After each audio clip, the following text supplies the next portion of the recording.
Na namin yung CR, ay nung kusina. Kaya eto ngayon, yung original na CR, gagawin namin dalawang CR. Kaya eto, paliguan ito. Gagawin namin paliguan yan. Kaya nagbakbak na kami yan. Tapos, itong area na to, ito lalagyan ng bowl.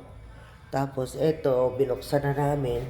Lalagyan namin ng, ito ang door niya. Ito ang door. Guys, kita niyo? Ayan.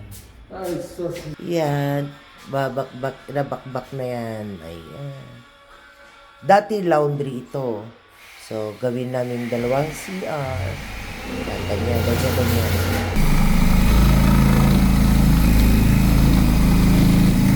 Ayan ang gagawin namin na pintuan ng CR.